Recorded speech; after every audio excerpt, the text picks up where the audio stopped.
여러분 안녕하십니까? 박문광 모의고사 제4회 해설 강의를 하게 된 부동산 공법 이석규입니다. 4회 모의고사 하면 이제 3회를 했고 중간 정확하게 중간까지 왔어요. 그래서 문제가 너무 어렵지도 쉽지도 않고 너무 지엽적이지도 않은 내용, 그래서 하나하나 훑어보고 갑니다. 틀린 문제 꼭 확인을 하셔야 돼요. 우리 41번 용어 틀린 것은 항상 틀린 것은 몇 개냐 보셔야 돼요. 도시군 계획시설은 기반시설 중 도시군 관리계획으로 결정된 시설을 말한다. 기반시설 중 도시군 관리계획으로 결정된 시설을 말한다. 그렇죠? 개발밀도관리구역은 개발로 인하여 기반시설이 부족할 것이 예상되지만 시설의 설치가 곤란한 지역을 대상으로 건폐율 용적률을 강화하는 건 맞는데 완화란 말 나오면 안 되죠. 강화하여 적용하려고 지정하는 구역을 말한다. 기반시설 중 광장은 교통광장, 일반, 경관, 지하, 건축물 부설광장으로 세분되는 거 맞습니다. 이 정도 한번 읽어 놓으셔야 돼요. 그 다음에 리얼 도시군 계획 사업이라 하면 도시군 계획 사업은 도시군 계획 시설 사업에다가 도시 개발 사업에다가 정비 사업을 다 포함하는 개념이에요. 그래서 도시군 관리 계획 시행하기 위한 사업으로서 시설 사업을 말한다. 시설 사업만 얘기하는 게 아니고 시설 설치한 사업, 도시 개발 사업, 정비 사업 다 합친 개념으로 가야 돼요. 따라서 이것도 틀렸고, 입지규제 최소구역 계획이라 하면은 입지규제 최소구역에서 토지의 이용, 건축물 용도, 건폐율 용적률 높이 등에 대한 제한을 제한하는 사항을 등 입지규제 최소구역 관리에 필요한 사항을 정하기 위해 수립하는 도시군 기본계획이 아니고 도시군 관리계획을 말한다. 야도 틀렸죠? 하나, 둘, 아까 나온 것 리얼 개발밀도 관리구역 틀린 게 3개. 따라서 정답은 3번이 정답입니다. 그래서 이런 용어 같은 것들은 꼼꼼하게 체크를 해서 읽어 놓으셔야 돼요. 한 2번 정도. 42번 광역도시계획 틀린 것은, 우리 광역도시계획은요 항상 광역계획권 지정권자, 광역도시계획 수립권자, 이 두 가지가 제일 중요합니다. 잘 헷갈리니까. 광역도시계획 나오면 1번이야 중앙부처장, 시도지사, 시장운수가 국토교통부 장관, 도지사한테 광역계획권 지정 변경 요청할 수 있다. 그럼 여기서 광역계획권 지정은 국토교통부 장관 아니면 도지사. 그 다음에 2번 이건 워낙 맞는 얘기고, 3번에 국가계획 관련돼서 광역도시계획 수립이 필요한 경우에 광역도시계획 수립권자는 국토교통부 장관이다. 맞습니다. 국가계획 관련되면 국토교통부에서 직접 짤 수도 있다. 4번 광역계획권이 둘 이상 시도 관할구에 걸쳐 있는 경우에는 시도지사가 관할 시도지사가 공동으로 광역계획권 지정하라. 광역계획권은 아까 지문 속에서 힌트도 있지만은 국토교통부 장관이나 도지사가 지정하는데 둘 이상 시도를 대상으로 걸쳐 있으면 국토교통부 장관, 같은 도 안에서만 지정하면 도지사가 지정해요. 시도지사가 공동으로 지정하는 법은 없습니다. 따라서 틀린 건 4번이 틀렸어요. 정답 4번. 그 다음 43번에 도시군 관리계획 위반 결정. 옳은 것은 도시군 관리계획은 어떤 형태든 출제를 하기 때문에 여러 번 읽어 놓으셔야 돼요. 주민은 용도구역 지정해달라고 제안할 수 있다. 용도구역은 안 되죠. 그래서 기반시설 설치해달라고, 지구단위 계획구역 지정해달라고, 산업유통개발진흥지구 지정해달라고 제안할 수 있다. 기지 산업유통. 그 다음 도시군관리계 위반을 제안받은 자는 제안일부터 45일 내에 반영할지 여부 통보하고 30일 연장 통보할 수 있다. 60일이 아니고, 매년이 아니고 5년마다 타당성 검토한다는 것. 그 다음에 시장운수가 위반한 지구단위계획구역 지정 변경과 지구단위계획 수립 변경안한 도시군 관리계획은 해당 시장운수가 직접 결정한다. 자, 우리가 원래 도시군 관리계획 결정은 시도지사나 대도시시장, 예외로 국토교통부 장관, 수산자원보호구역은 해양수산부 장관. 그러나 지구단위계획구역 지구단위계획은 일반 시장운수가 직접 위반해서 직접 결정할 수 있다는 것 아셔야 됩니다. 그래서 옳은 것은 4번이고, 그 다음에 5번은 도시군 관리계획 위반할 때는 공청회 없지요. 공청회는 광역도시계획 도시군 기본계획 짤 때 공청회 나와요. 따라서 도시군 관리계획 짤 때는 14일 이상 주민 공람케하고 의견을 제출받아야 돼요. 공청회는 나오면 안 된다는 것. 그래서 틀렸다. 44번에 용도지역에 따른 법률에 따른 건폐율 용적률 최대 한도 바르게 된 것은 준주거지역 최대치는 건폐율이 70이죠. 용적률 500 맞고, 일반 상업지역은 건폐율이 80, 용적률 1300 맞고, 자연녹지는 20%, 용적률은 100%, 그 다음에 계획관리는 40%, 100% 맞죠. 자연환경은 20%, 80%. 따라서 정답은 4번이 정답이 됩니다. 기본적인 문제입니다. 자, 45번 용도, 지역, 구역 안에서 행위 제한에 관한 설명으로 틀린 것은 보면 특별법 적용하는 것 외워놓으셔야 되는데, 농공단지에서는 농지법이 아니고 산업입지 및 개발에 관한 법률 산개법 적용한다는 거 알아놓으시고, 농림지역 중에 보전산지 안에 행위 제한은 산지관리법, 농림지역 중에 농업진흥지역이라면 농지법, 보전산지는 산지관리법, 자연환경보전지역 중에 공원구역, 공원보호구역 안에 행위 제한은 자연공원법에 정한 바에 따른다. 도시공원 및 녹지 등에 관한 법률이 아니죠. 이 도시공원 및 녹지 등에 관한 법률은 도시자연공원구역 안에 행위 제한. 그래서 이것은 공원구역, 공원보호구역은 자연공원법에 따른다. 도시공원, 녹지 이 법이 아니고, 수산자원보호구역은 수산자원관리법, 수산자원보호법이 아니고요.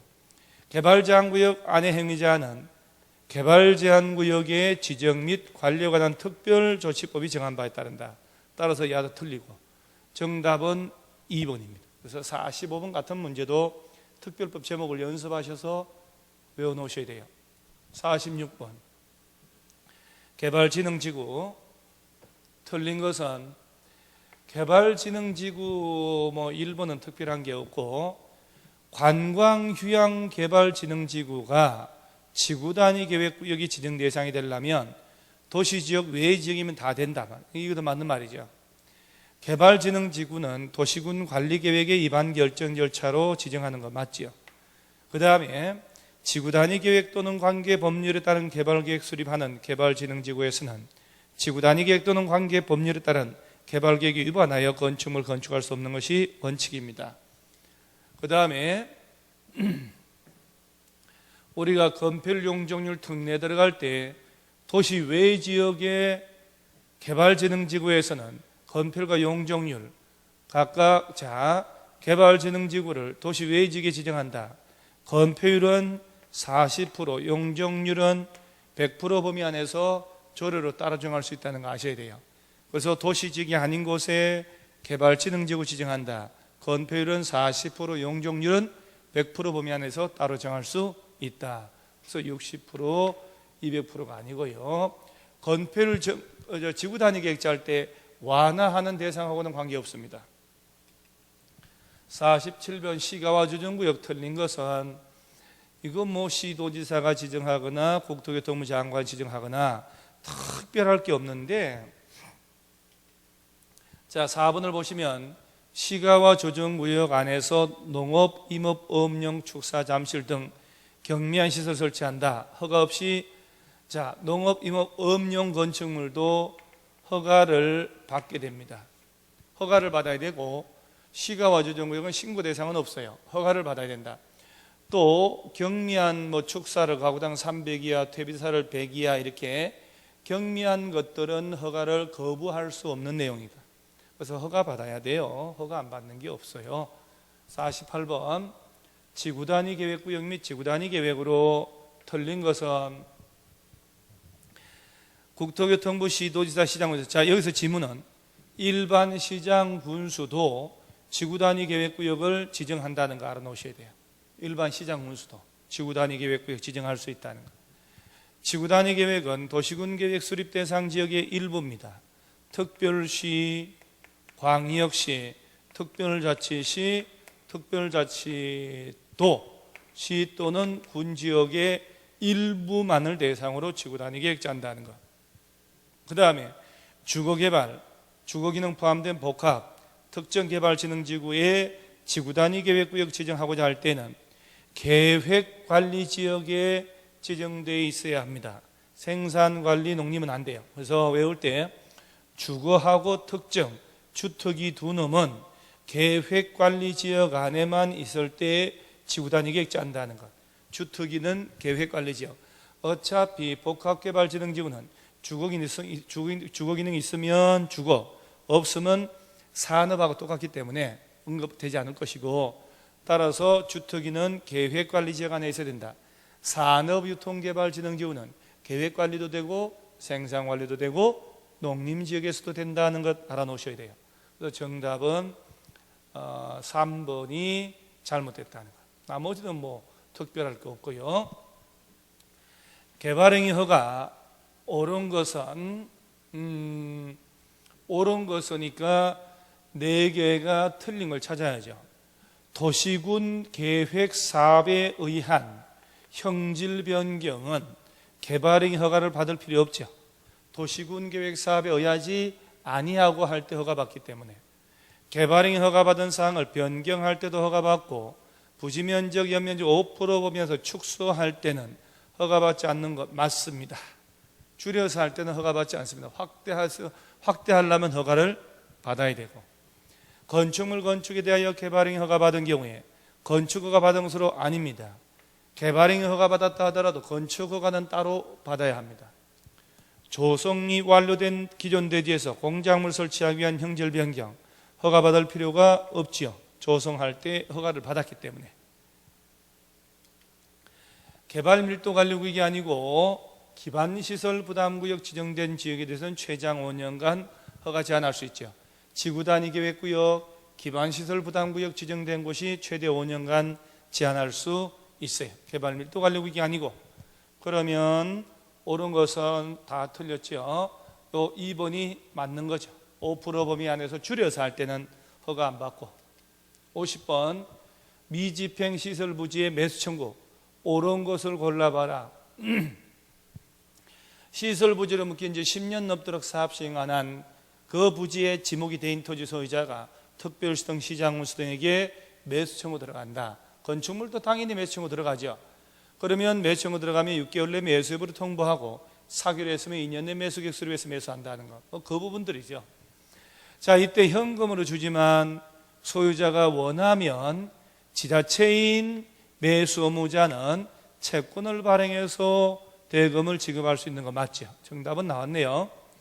매수 청구된 매수 토지의 가격, 매수 절차 등에 대해서는 이 법에 정한 바가 없으면 지방재정법이 아니고 공익사업을 위한 토지 등의 취득 및 보상에 관한 법률 준용을 합니다. 틀렸죠? 매수 청구받으면 6개월 내에 매수비 결정해서 통보합니다. 그 다음에 채권 발행할 때 채권 상환기간은 10년 이내에서 조례를 정합니다. 5년 이상 도시개발 채권이죠.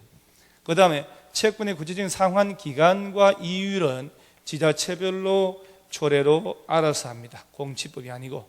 그래서 이런 문제는 읽으면서 턱턱턱턱 틀린 것이 나와줘야 맞다는. 그래야 정답이 점수가 잘 나옵니다. 1번이 정답 다 틀렸어요. 개발 밀도 관리구역, 기반시설 부담구역. 틀린 것은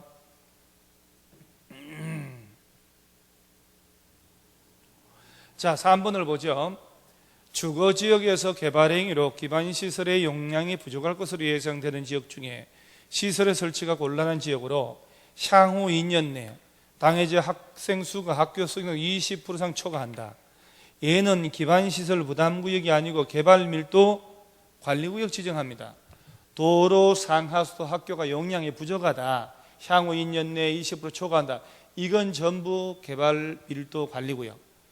그래서 법령이 바뀌어서 용도가 변경돼서 행위 제한이 완화되고 해제되고 인구가 20% 이상 늘어나고 허가 건수가 늘어나고 그것은 기반시설 부담구역. 따라서 3번이 틀렸어요.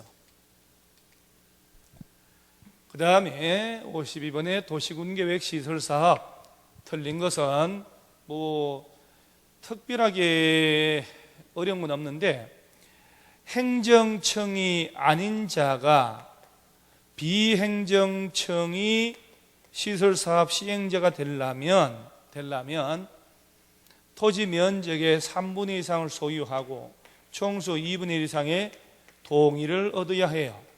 그런데 명심할 점은 시설사업에서 국가나 지자체, LH공사, 지방공사 등의 공적 주체가 사업 시행자로 지정을 받을 때는 이런 동의 필요 없어요. 따라서 지방공사가 사업 시행자로 지정받으려면 면적의 3분의 2 및 총수 2분의 1 이상 동의들은 다 틀렸죠. 이것도 3분의 2 이상을 소유하라면 또 몰라도 어쨌든 LH공사, 지방공사는 이게 필요 없어요. 순수한 민간 시행자만 이 요건이 필요하다는 것 아시기 바랍니다. 나머지는 맞았기 때문에 한번 읽어놓으시고요. 53번이 개발구역, 도시개발법, 지금부터는 도시개발법 들어갑니다. 면적은 29회 시험도 나왔지만 기본적으로 암기돼야 되죠. 농림지역, 도시외 지역은 30만 제곱미터 이상이어야 합니다. 틀린 것은 주거지역, 상업지역은 1만 이상, 공업지역은 3만, 자연생산업지 1만 이상, 그 다음에 도시외 지역은 30만 이상, 그리고 자연환경 보전지역은 제외되고요. 그래서 정답은 1번. 그 다음에 개발구역을 먼저 지정한 후에 개발계획에 포함시킬 수 있는 내용이 아닌 것은 우리가 도시개발계획의 내용 중에 4가지는 구역을 먼저 묶고 나중에 차근차근 넣자 하는 게 있어요. 개발구역 밖의 지역에 기반시설 연결할 때 비용, 두 번째가 수용, 사용 대상 되는 각종 권리들, 세 번째가 임대주택 건설계획 등의 주거 생활 안정대책, 임대주택 건설하는 것, 네 번째가 순환 방식으로 하는 것, 순차적으로. 이 4가지는 구역 지정하고 나중에 넣을 수 있는 거예요. 그러면 그 포함할 수 있는 내용이 아닌 것은 요 1번 맞고 2번 맞고 임대주택 등의 세입자의 주거생활 맞고 순환개발, 도로 상하수도 같은 기반시설은 처음부터 담아야 됩니다. 따라서 이때 정답은 5번이죠. 그 다음에 사업시행, 도시개발사업 옳은 것은 수용, 사용 방식, 환지 방식, 혼용 방식 3가지 방식으로 들어가죠. 1번 도시개발사업은 시행자가 개발구역의 토지 등을 수용, 사용하는 방식이나 환지 방식으로만, 여러분 틀리죠. 혼용으로는 할 수 없다. 혼용도 가능합니다. 개발사업 시행자는 개발구역 관할하는 시군구에서 지정하는 게 아니고 개발구역의 지정권자가 정합니다. 3번 개발구역의 토지 소유자가 도시개발을 위해 설립한 조합은 전부를 환지 방식을 하는 경우만 시행자가 될 수 있다. 조합을 시행자로 정할 때는 전부 환지 방식을 할 때만 해당한다는 것 알아놓으셔야 돼요. 그 다음에 개발 사업에 관한 실시계 인가받은 후에 사업을 착수 안 한다. 2년 내에 착수 안 하면 시행자 변경입니다.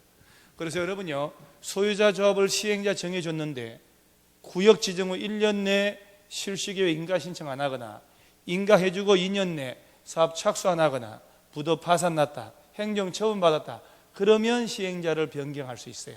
1년이 아니고 2년. 지정권자가 아닌 시행자는 지구단위 계획이 포함된 실시계획 작성에서 국토교통부 장관에게 인가가 아니고 지정권자가 아닌 시행자니까 지정권자한테 가서 인가를 받아야죠. 그래서 올바른 것은 했으니까 3번에 전부를 환지 방식으로 할 때 조합을 시행자로 한다. 야가 옳고 다 틀렸죠. 그래서 이런 문제도 뭐 보편적인 문제입니다. 56번 조합의 임원 틀린 것은 자, 5번을 보면 너무 쉬운 문제인데, 이사의 자기를 위한 조합과 계약에 관해서는 감사가 조합 대표한다는 것. 조합장 또는 이사의 자기를 위한 조합과의 소송이나 계약을 할 때는 감사가 조합 대표한다고 문장을 암기하셔야 돼요. 문장을 암기하셔야 돼요. 그러면 문제 술술 풀립니다. 그래서 정답은 5번이죠. 57번. 이 원형지 틀린 것은, 원형지는 뭐 전체 면적 3분의 1 넘지 말아야 되고, 그 다음 뭐 특별한 게 없어요, 여기서는. 자, 4번에 원형지 공급 가격은 원형지에 대한 감정평가를 하고 각종 시설 설치한 공사비를 더해가지고 당사자 간에 협의하여 정한다라고 되어 있어요. 간단하게 감정 가격을 한다고 그러면 안 돼요. 외워놓으셔야 돼요. 원형지 공급 가격은 원형지의 감정평가해서 기반시설의 공사비를 더해가지고 당사자 협의하여 결정한다라고 해야 정확한 표현입니다. 그래서 4번 잘못됐어요. 정답은 틀린 거 4번.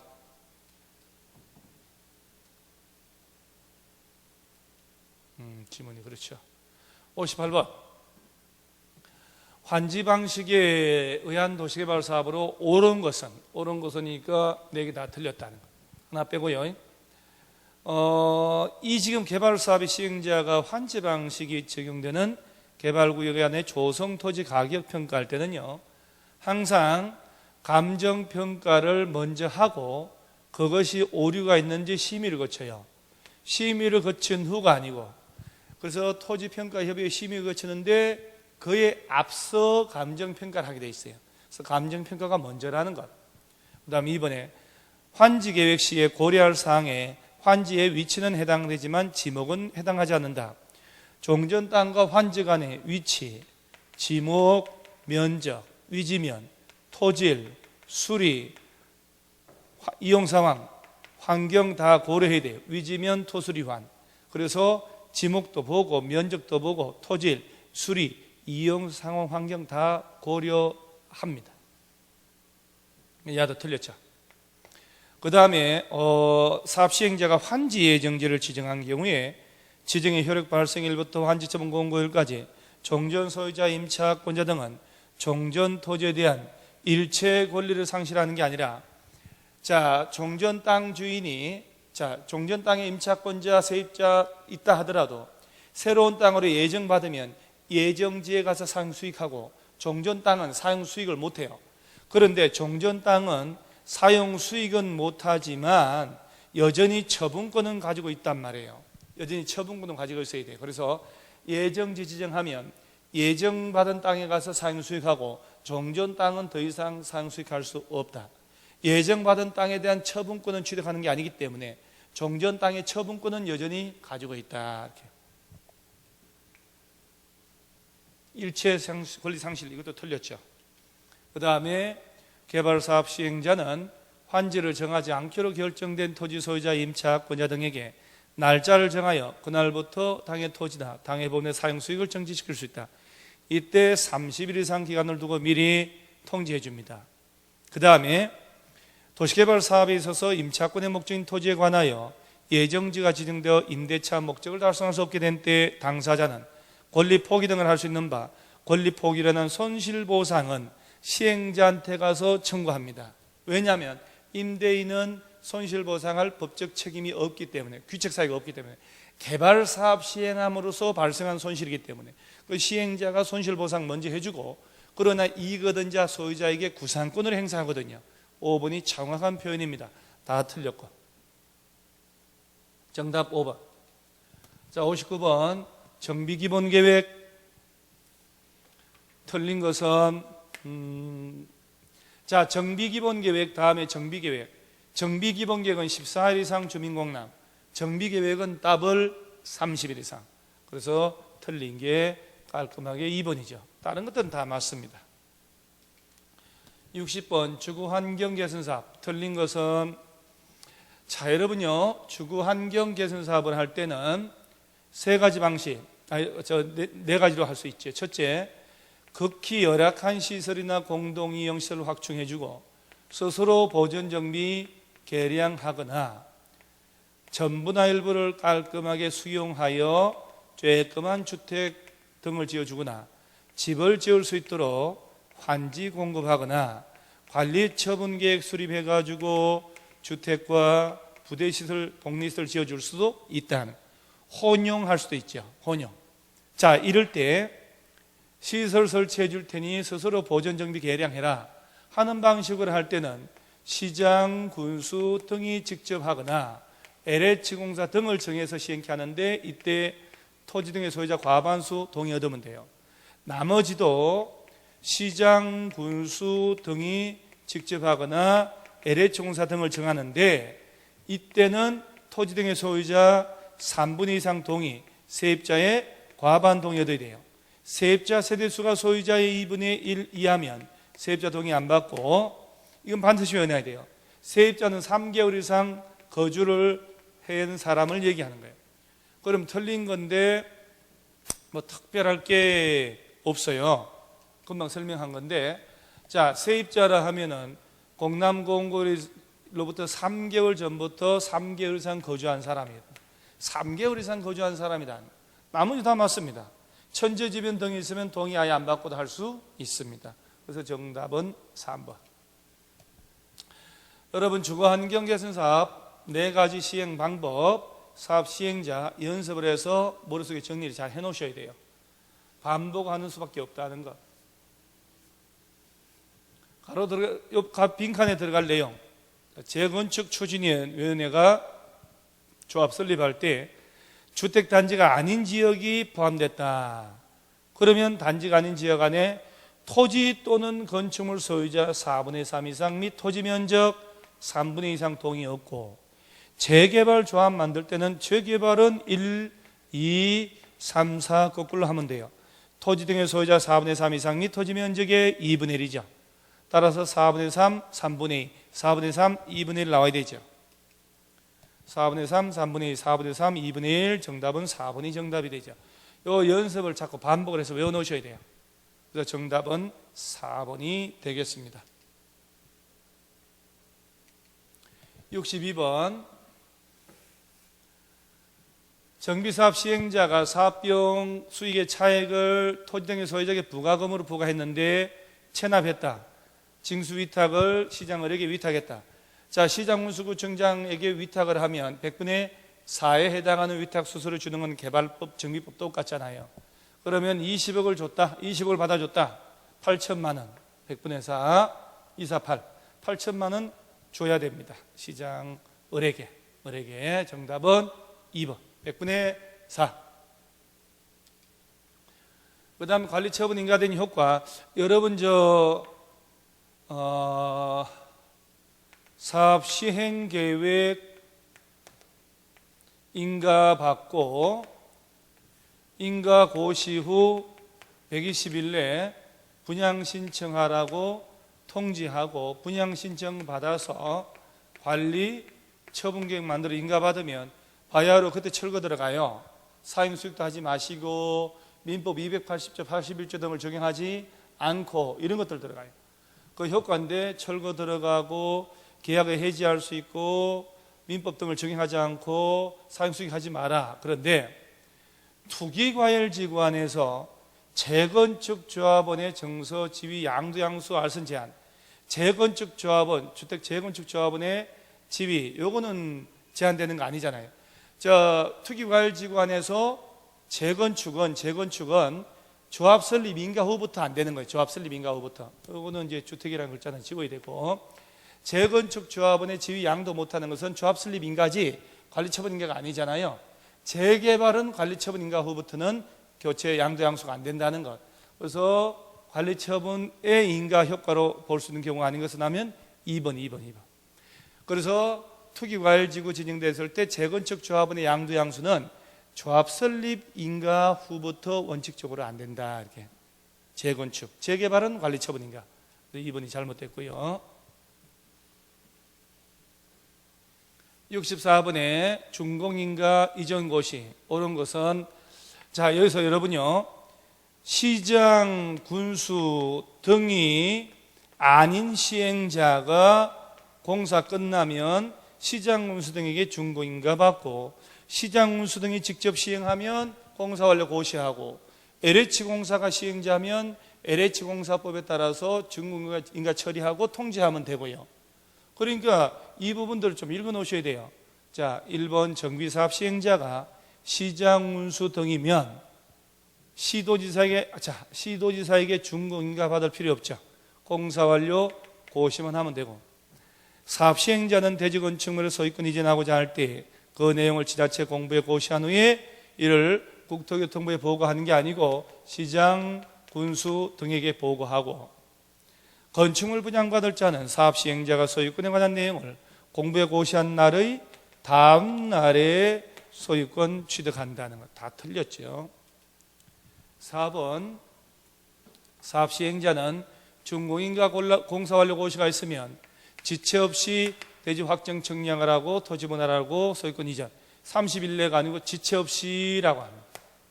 5번 시장, 군수 등은 효율적인 준공검사를 위해서 필요할 때는 전문기관 등에다가 의뢰를 할 수가 있습니다. 맞습니다. 따라서 64번은 5번이 정답. 나머지 다 틀렸죠. 자, 지금부터 주택법 나옵니다. 도시생활주택 틀린 것은 300세대 미만의 도시지역에 지어지는 국민주택 규모 주택을 말하고, 원룸형 주택, 단정 연립, 단정 다세대. 원룸형 주택은 전용 면적 50 이하로 지어야 되죠. 30제곱미터 이상이면 2개 공간으로 할 수 있고, 따라서 정답은 원룸형 주택은 전용 면적 50 이하로 해야 한다. 따라서 3번이 틀렸다. 나머지 다 맞습니다. 등록사업자 틀린 것은 연간 20, 3만 이상 건설하고 조성하려면 도시생활주택은 30, 국토교통부에 등록하라는 것. 특별할 게 없는 문제인데, 결격 사유 중에요, 똑같은데 검거 이상의 실형에 선고받고 집행 끝나거나 면제된 날부터 2년이 경과가 되지 않은 자는 등록할 수 없습니다. 2년 3년이 아니고 틀린 게 3번이죠 67번 주택조합의 조합원의 교체 신규 가입 틀린 것은, 지역이나 직장주택조합은 그 설립 인가 후부터는 교체하거나 신규 가입 안 됩니다. 사업계획 승인이 아니고 설립 인가 후부터는 교체하거나 신규 가입이 안 됩니다. 원칙이 그렇습니다. 예외는 가능합니다만은 나머지는 특별히 없으니까 꼭 읽어보시고요. 정답은 나왔잖아요. 1번. 그래서 아까 그 67번 문제에 1번이 사업계획 승인 받은 후가 아니고 조합 설립인가 받은 후부터, 조합 설립인가 후부터 안 된다. 꼭 그런 것들은 기억을 해 놓으셔야 돼요. 68번 사용검사 틀린 것은 1번 틀렸네요. 주택건설 사업계획 승인 조건이 이행되지 않는 경우 등에는 공사 완료된 주택에 대하여 동별로 사용검사 받을 수 있습니다. 동별로. 임시 사용 승인은 동별이 아닌 공동주택은 세대별로 받을 수 있지만 동별로 받을 수 있습니다. 동별로. 그래서 1번 틀렸다. 69번 매도 청구. 옳은 것은 우리가 사업계획 승인 받아서 아파트 짓는다 할 때 대지 80% 이상 확보하고 남은 땅이 매도 청구 대상 되면 전체에 대한 소유권 취득하지 않더라도 사업계획 승인해 줍니다. 이때 매도 청구 들어갈 때 95% 이상 확보했다면 남은 땅 전부에 대해서 매도 청구할 수 있고, 95% 확보를 못했다면 지구단위 계획구역 지정하기 10년 이전에 소유한 사람을 제외한 나머지만 매도 청구 들어가고, 3개월 이상 협의하고 시가로 매도 청구한다는 것 좀 알아놓으셔야 돼요. 사용권을 확보하지 못한 건축물이 있을 때 건축물은 대상 안 된다. 땅이든 건축물이든 전부 매도 청구됩니다. 2번 매도 청구일 전 3개월 이상 협의를 해야 돼요. 3개월, 60일이 아니고 대지 면적의 95% 이상에 대하여 사용권 확보했다면 모든 소유자에게. 따라서 90%가 아니고 95%. 다 틀렸네요. 그 다음에 4번이 맞네요. 사업 주체가 주택건설 대지 면적 중에 80%에 대하여 사용권 확보했다면 사용권 확보하지 못한 대지 소유자 중에 지구단위 계획구역 결정고 시 10년 이전에 해당 대지 소유권 취득하여 계속 보유하고 있는 자에 대해서는 매도 청구할 수 없지요. 그 10년 이전에 가진 사람을 뺀 모두에 대해서는 매도 청구 들어갑니다. 리모델 결의에 찬성하지 않는 자의 주택에 대해서도 매도 청구할 수 있습니다. 있습니다. 따라서 정답은 4번, 나머지 다 틀렸다는 거예요. 투기과열지구 옳은 건데요. 우리 투기과열지구는 꼭 머릿속에 국토교통부 장관, 시도지사가 지정한다는 것. 장관이 지정할 때 아래 것들 시도지사 의견 듣고 시도지사는 높은 사람하고 협의하고 이렇게 딱 정리를 해야 돼요. 그래서 옳은 건데 1번 시군구는 지정하는 게 아니죠. 그 다음에 어딜 대상으로 하냐 할 때 2개월, 직전 2개월간 청약 경쟁률이 5대1 초과하거나 코딱지만한 조그만 9m 이하는 10대1 초과할 때라고 해야 되죠. 이런 거 암기해 놓으셔야 돼요. 그 다음에 시군구가 지정하는 게 아니잖아요. 자, 시도지사가 지정할 때 국토교통부하고 협의하라 해야 맞는 거죠. 그 다음 4번에 세대원 전원이 해외로 이주하거나 2년 이상 해외에 체류한다. 그럴 때는 전매 제한을 적용하지 않습니다. 맞죠? 4번이 정답이네요. 5번 투기과열지구 지정된 경우에 주택입지자 모집을 하여 최초로 공급계약 체결이 가능한 날부터 5년간 제한할 수 없다, 할수할 수 없다. 자, 투기과열지구면 딱 지정되면 입주자로 선정된 날부터 공사 완료해서 잔금 치르고 내 명의로 이전 등기를 마친 때까지 기간 동안 전매할 수 없다라고 해야 돼요. 입주자로 선정된 날부터 잔금 치르고 등기할 때까지 즉 입주 전매란 얘기거든요. 5년간 이런 말로 하면 틀리죠. 그래서 5번도 틀렸다. 자, 주택의 리모델링 나옵니다. 틀린 것은 사요 공동주택이 사용검사 또는 사용 승인 받고 15년 경과된 공동주택의 증축을 위한 리모델링은 전용 면적 30% 범위 안에서 가능하다. 세대수 늘릴 때는 세대수의 15%까지. 수직 증축할 때는 3계층, 14층 이하 아파트는 2계층까지 가능하죠. 자, 대수선하거나 증축하는 거 맞습니다. 그런데 건축법에서의 리모델링 개념하고 주택법은 달라요. 좀 주택법은 대수선 증축, 건축법은 대수선 증축 개축이라고 합니다. 사용검사 승인으로부터 15년 경과된 건 맞고 공동주택 세대별 면적 30%, 85 미만은 40%. 자, 그 다음에 4번 보면 세대 증축 가능한 면적을 합산한 면적 범위에서 기존 세대수의 30%가 아니고 15% 이내에서 세대수를 증가하는 증축 행위가 가능하다. 15%. 1000세대 아파트가 있다면 150세대가 늘어날 수 있다. 이렇게 아시면 돼요. 그래서 틀린 게 4번이네요. 3계층, 14층 이하 아파트는 2계층까지만. 72번, 이런 문제는 워낙 건축법이 모두 적용되지 않는 건축물에 해당하지 않는 것은 문화재, 지정문화재, 가지정문화재, 컨테이너 간이 창고, 통행료 징수시설, 수문조작실 전부 다 적용 안 합니다만은 철도 역사는 적용하죠. 만약에 철도 궤도 선로부지 안에 있는 운전 보안시설 플랫폼, 보행자 시설, 급유, 급수, 급탄 설비라고 나오면 건축법 적용 안 합니다만은 철도 역사는 건축법 적용을 받는다는 것 아시기 바랍니다. 정답 5번. 용도 분류가 옳은 것은 자동차 영업소 1000 미만 이종건색 맞는데 탁구장, 체육도장이 500 미만이면 일종, 500 이상이면 운동. 그래서 운동이죠, 운동. 다중생활 500 미만이 2종, 500 이상일 때 숙박. 동식물은 문화 및 집회시설, 콘도미니엄은 숙박시설. 수련이 아니고 숙박시설. 정답은 1번입니다. 건축 틀린 것, 이건 뭐 너무 쉬운 얘기인데, 이전 주요 구조부 해체하지 않고 건축물이 없는 다른 대지로 옮기는 것, 같은 대지에서 다른 위치로 옮기는 것, 건축물의 주요 구조부 해체하지 않고 같은 대지에서 다른 위치로 옮기는 걸 말한다는 거 알아놓으셔야 돼요. 정답 5번이 잘못됐죠.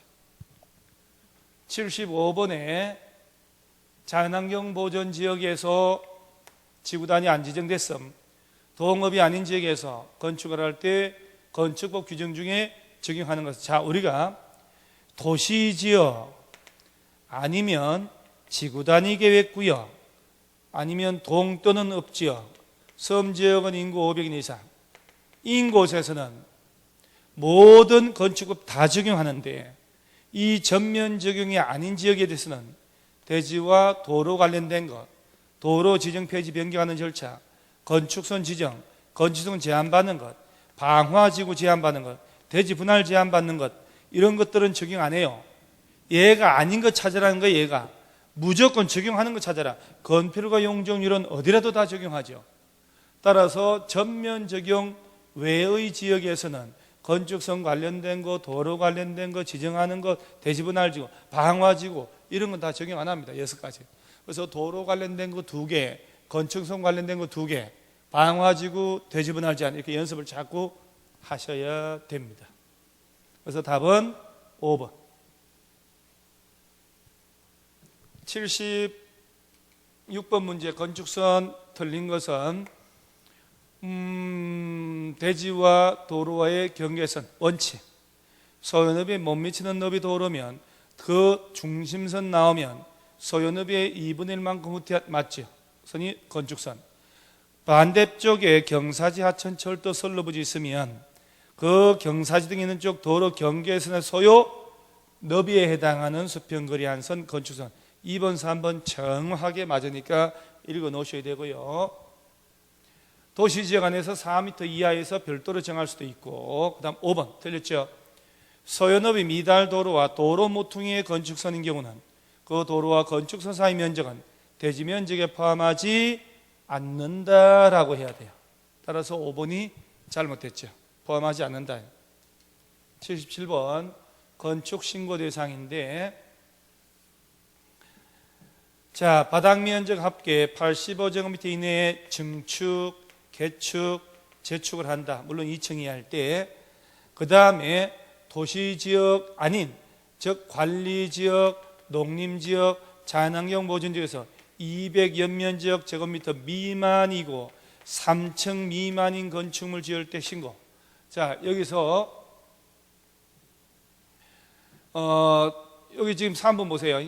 관리지역에서 200 미만이거나, 틀렸죠? 관리지역, 농림지역, 자연환경 보존지역 안에서 200 미만이고 3층 미만인 건축물의 건축은 신고 대상이니까 이거나 하면 미만 200제곱미터 미만이고 3층 미만 둘 다 이거나 그러면 안 돼요.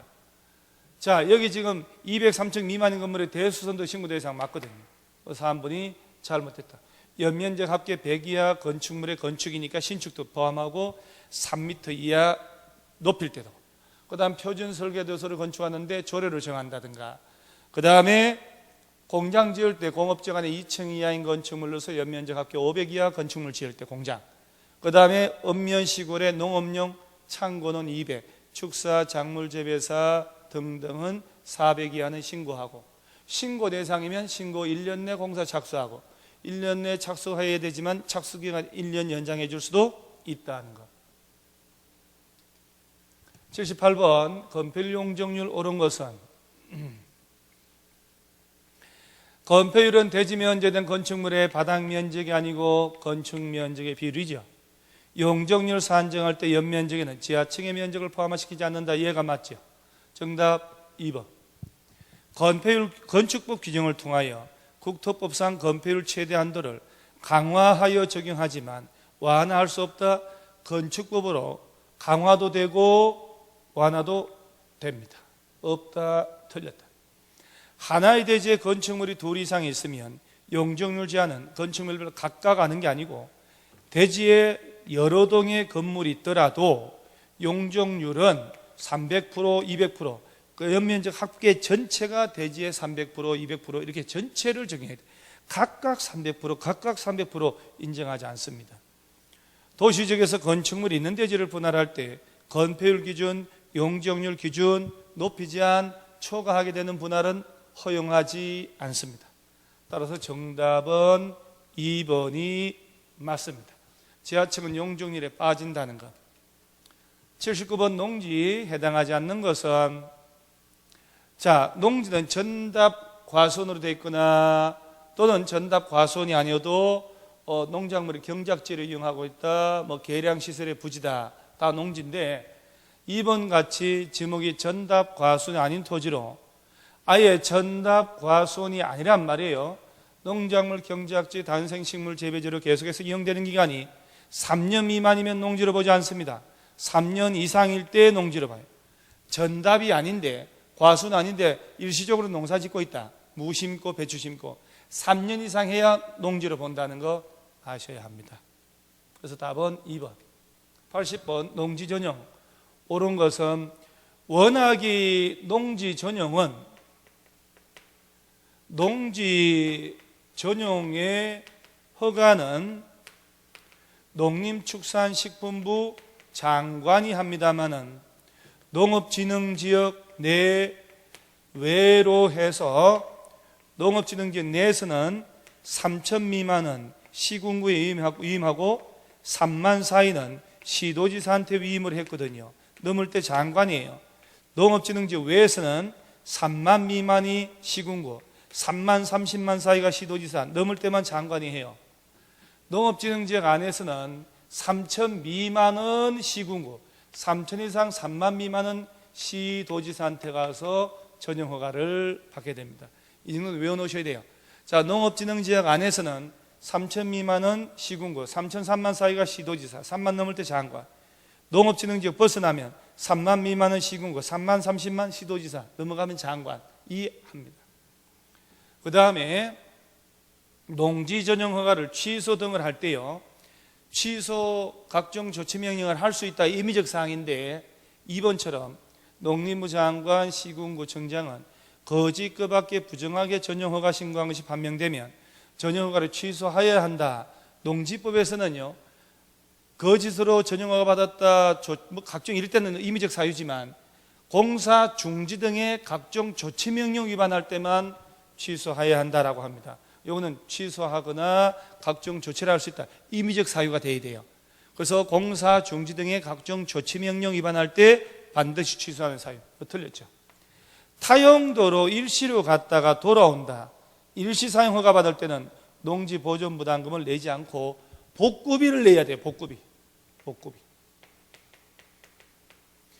농지 보존 부담금은 농지에 전용할 때 내는 거예요.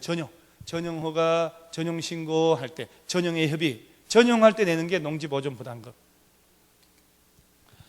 농지 소유 상한 위반하여 농지를 소유할 목적으로, 꼭 외워놓으셔야 돼. 이 부분은 거지 그 밖에 부정하게 농지증 발급받은 자 5년 이하 징역 5천만 이하 벌금으로 개정이 되어 있죠.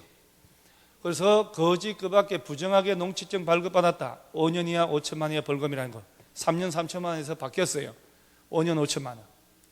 무주택 세대주가 농업진흥지역 밖에 설치하는 농업인 주택은 660제곱미터 이하에 해당하는 농지 전용할 때 시군구에 신고합니다. 660입니다. 자, 그러면 농지까지 40문제를 봤는데 뭐 지문별로 공부하는 양에 따라 다르겠지만은 어려운 건 물론 어려운 거 있을 수 있습니다만은 항상 제가 20년 넘게 강의한 경험으로 보면은 보편 타당한 걸 열심히 반복하셔야 돼요. 어려운 것 때문에 떨어지는 게 아니라 쉬운 것, 늘상 배운 걸 틀립니다. 그러면 어려운 것도 못 맞춰요. 그래서 쉬운 것, 늘상 하던 걸 자꾸 반복해서 실수 안 하고 그리고 맞춰야 돼요. 아주 어려운 25%, 30%는 틀려도 아무 문제 없어요. 그래서 늘상 하는 부분을 보편타당하게 늘상 수업 시간에 강조하던 걸 틀리지 않게 열심히 반복하셔야 돼요. 그래서 여러분들 꼭 이번 30회 시험은 반드시 공법 고득점 하셔서 합격하기를 바라면서 해설 강의를 이만 마치겠습니다. 감사합니다.